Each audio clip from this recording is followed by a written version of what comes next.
Nikola Tesla का विस्तृत जीवन परिचय। प्रारंभिक जीवन और शिक्षा। निकोल टेस्ला का जन्म 10 जुलाई 1856 को स्मिलजान, अब क्रोएशिया में हुआ था। उनका परिवार सर्बियाई मूल का था।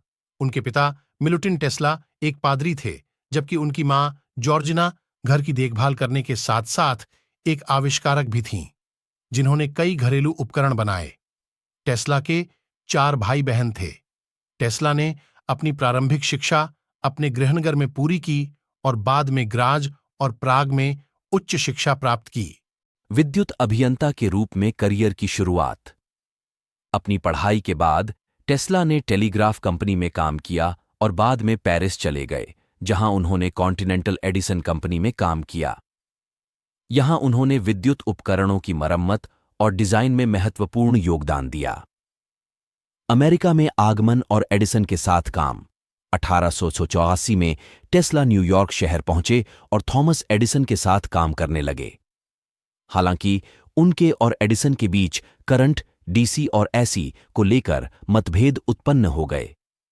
टेस्ला ने एडिसन को छोड़ दिया और अपनी खुद की कंपनी नियाग्रा फॉल्स पर पहला बड़ा एसी पावर प्लांट स्थापित किया। यह परियोजना एक बड़ी सफलता थी और एसी पावर सिस्टम को मान्यता मिली। बाद के जीवन और आर्थिक कठिनाइयां। टेस्ला का बाद का जीवन कठिनाइयों से भरा था। उन्हें आर्थिक समस्याओं का सामना करना पड़ा और कई प्रोजेक्ट्स में असफल रहे।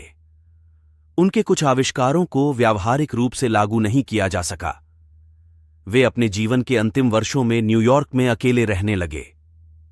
मृत्यु और विरासत। 7 जनवरी 1943 को निकोल टेस्ला की मृत्यु न्यूयॉर्क के न्यूयॉर्कर होटल में हुई। क्रांति में महत्वपूर्ण भूमिका निभाई। Wireless power transmission.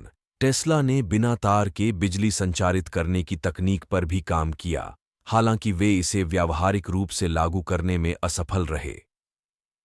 वेस्टिंगहाउस और वर्ल्ड फेयर। जॉर्ज वेस्टिंगहाउस ने टेस्ला के एसी सिस्टम में रुचि दिखाई और उनके पेटेंट खरीदे। 1893 के शिकागो वर्ल्ड फेयर में टेस्ला और वेस्टिंगहाउस ने ऐसी बिजली का उपयोग कर प्रदर्शनी को रोशन किया जो उनकी तकनीक की क्षमता को प्रदर्शित करता था। Niagara Falls project. टेस्ला और वेस्टिंगहाउस ने मिलकर नियाग्रा फॉल्स पर पहला बड़ा एसी पावर प्लांट स्थापित किया। यह परियोजना एक बड़ी सफलता थी और एसी पावर सिस्टम को मान्यता मिली। बाद के जीवन और आर्थिक कठिनाइयां। टेस्ला का बाद का जीवन कठिनाइयों से भरा था। उन्हें आर्थिक समस्याओं का सामना करना पड़ा और कई प्रोजेक्ट्स में असफल रहे। उनके कुछ आविष्कारों को व्यावहारिक रूप से लागू नहीं किया जा सका। वे अपने जीवन के अंतिम वर्षों में न्यूयॉर्क में अकेले रहने लगे। मृत्यु और विरासत।